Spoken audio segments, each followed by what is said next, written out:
जब स्टार्ट किया गया टेंस तो आपको सिंपल प्रेजेंट टेंस के बारे में बताया गया।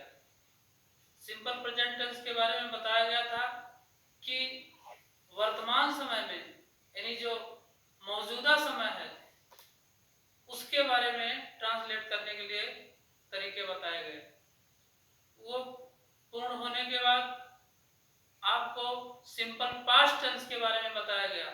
सिंपल पास्ट के इंट्रोगेटिव, नेगेटिव, अफर्मेटिव समझाया गया। अब आप इसके बाद आप फ्यूचर यानी सिंपल फ्यूचर के बारे में आज जानेंगे। आप जानते हैं कि कुछ कार्य ऐसे होते हैं जो हमको ज्ञात नहीं होते हैं, हमको मालूम नहीं होता है, आगे भविष्य में होने वाला होता है, वही भविष्य काल होता है, वही फ्यूचर टेंस होता है। जो कार्य आगे भविष्य में होने वाला होता है उसी को हम फ्यूचर टेंस कहते हैं। आइए अब सिंपल फ्यूचर टेंस के बारे में समझें। सिंपल फ्यूचर टेंस इस प्रकार के टेंस के वाक्यों में वर्क का होना यानी कार्य का होना या करना भविष्य काल में पाया जाता है।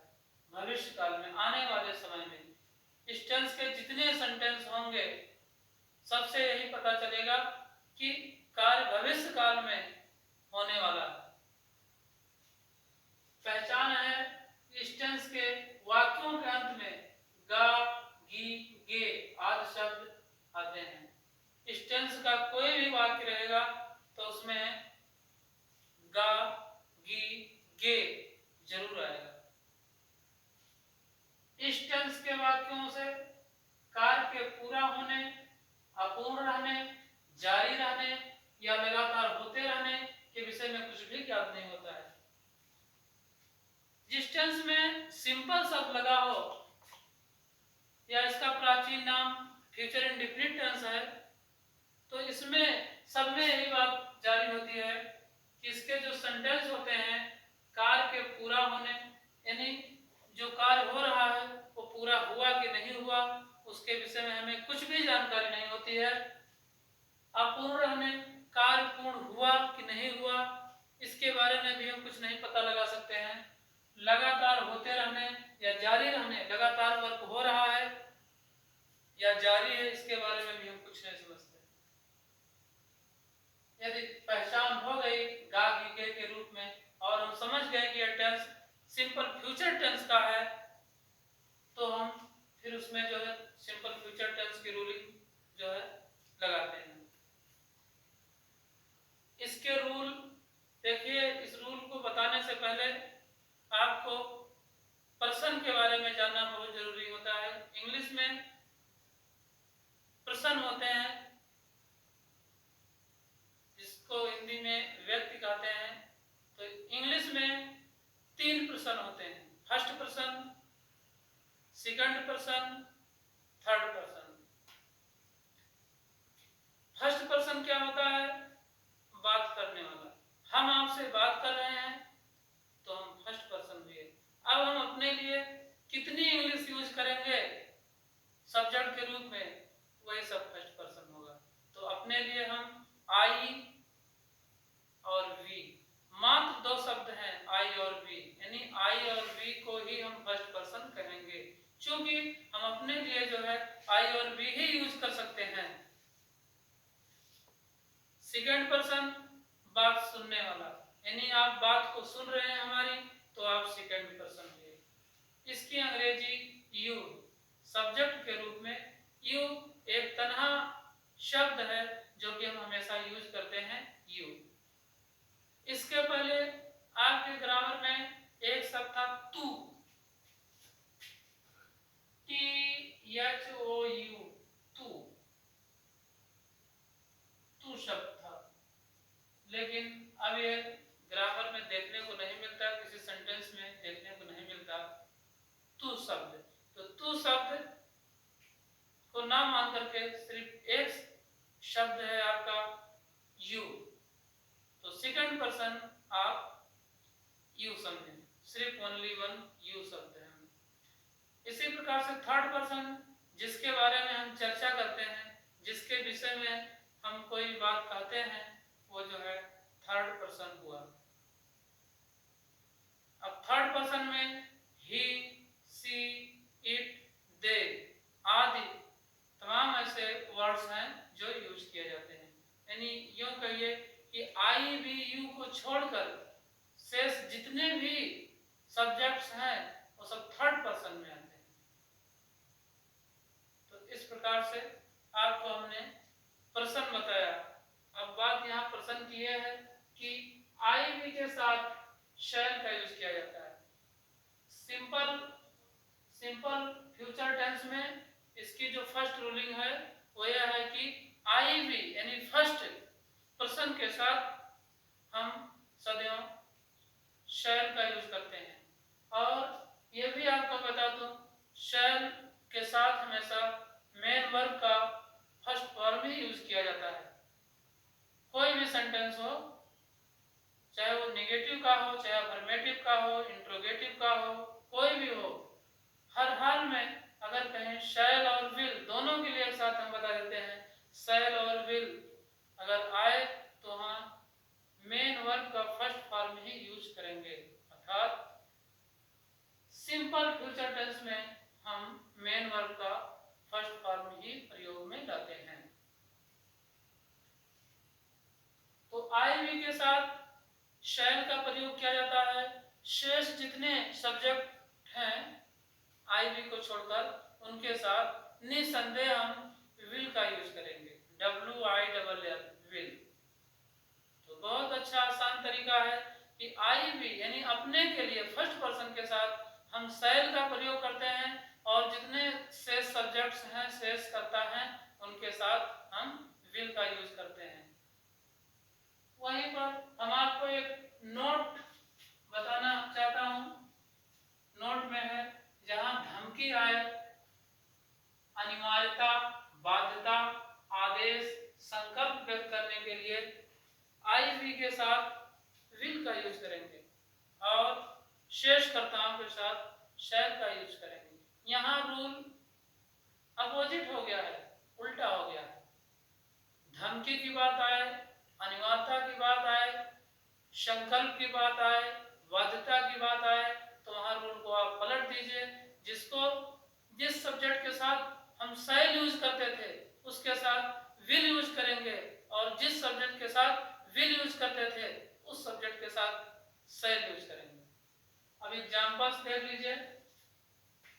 हम स्कूल जाएंगे, सबसे पहले आप सेंटेंस को पहचानेंगे, गे शब्द है।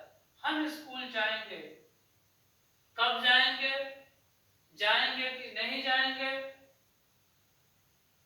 इसके बारे में हमें कुछ नहीं पता है, ये सब हम आपको पहले बता चुके हैं। हम स्कूल जाएंगे। वी मीन्स हम। We shall go to school. We सबसे पहले वी की अंग्रेजी बनाएंगे और यहां से हम ऐसे बनाते आएंगे, ऐसे we shall go to school. We shall go to school.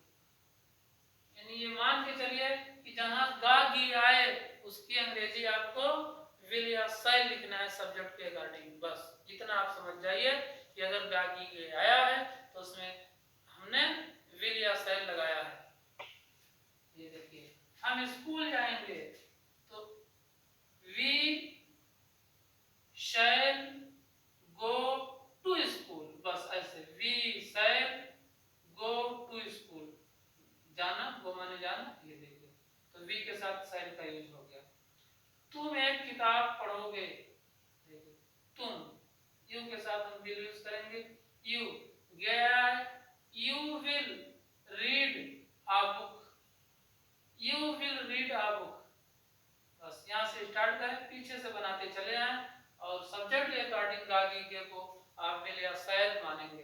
तो we will read a book, इस तरह बनाएंगे आप, ऐसे बनाते चले आएंगे।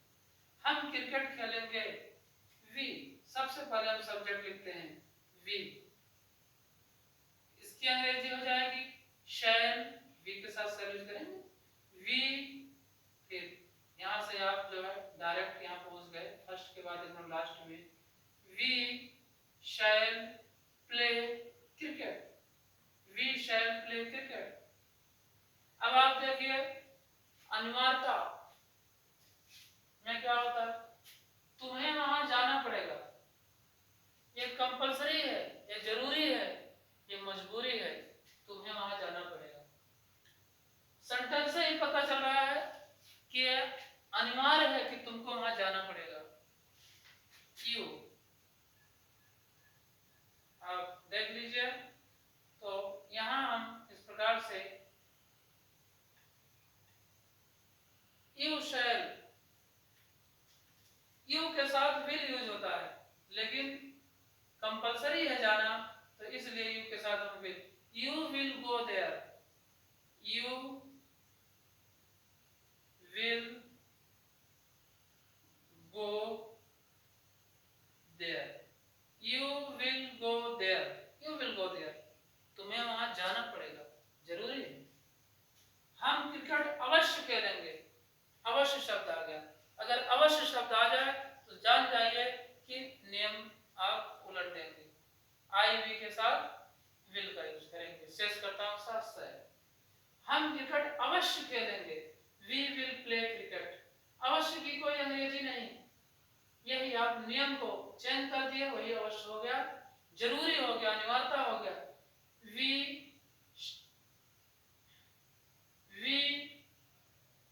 विल प्ले क्रिकेट, हम क्रिकेट अवश्य खेलेंगे, वी विल प्ले क्रिकेट, जबकि वी के साथ हम शैल यूज करते हैं, यही हमारा रूल है, लेकिन यहाँ अवश्य शब्द आ गया, इसलिए रूल को हमने बदल दिया, यू विल प्ले क्रिकेट, मैं तुम्हारी सहायता अवश्य करूंगा। जहां अवश्य शब्द आ जाए आप समझ जाइए कि आई वी के साथ विल लगेगा, शेषकर्ता के साथ शैल लगेगा, I will help you, I will help you, I will help you, मैं आपकी मदद अवश्य करूंगा। तो इस प्रकार से आपने देखा कि बहुत छोटा रूल है, समझने में बहुत आसानी है, आई वी के साथ शैल का यूज करते हैं, शेषकर्ताओं के साथ विल का यूज करते हैं, और ये भी आपके समझ में आ गया होगा कि शैल या विल के साथ मेन वर्ब का हमेशा फर्स्ट फॉर्म ही यूज करेंगे। वहीं पर एक नोट आपको दी गई कि जहां अनिवार्यता, बाध्यता, संकल्प यानी अवश्य शब्द आ जाए, वहां पर हम आई वी के साथ विल का यूज करेंगे और शेषकर्ताओं के साथ शैल का यूज करेंगे।